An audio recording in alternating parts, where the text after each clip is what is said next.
Hi, and welcome to the 10 square meter workshop. Following a recent video where I showed how I store materials in my workshop, and knowing how I hate toolboxes and much prefer my tools within easy reach, where I believe in large drawers holding lots of components, I was asked, what do I do if I have to work elsewhere? On site, as it were. How do I carry my tools and materials? Coming up after this.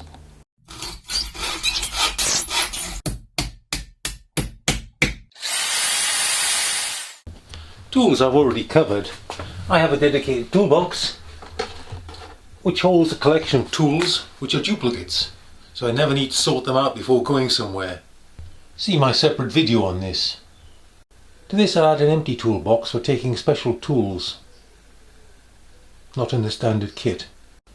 But what about components? How do I carry those? My toolbox does contain a small holder holding those unexpected items, but of course that's not enough for a big job. And I can hardly take the whole drawer. The solution is easy. When I made these trays, I chose the same module size as used by Screwfix for their screw holders.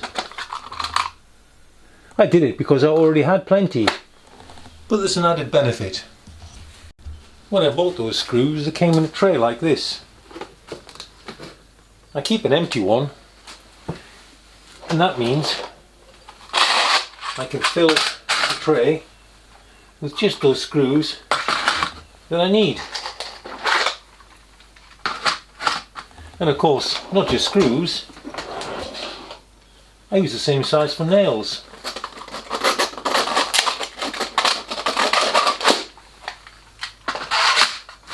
So they fit in too. So here's a selection for a particular job.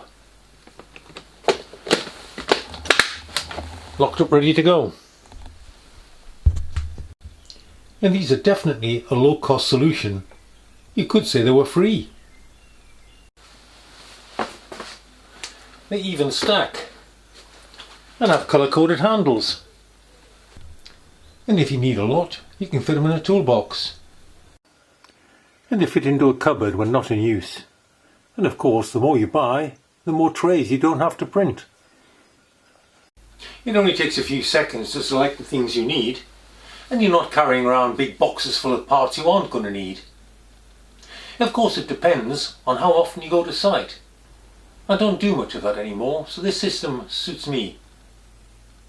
You could equally have trays that fitted into the toolbox system that you use. When you get back, it's easy to return the trays. And don't forget to reorder items that are getting a bit low.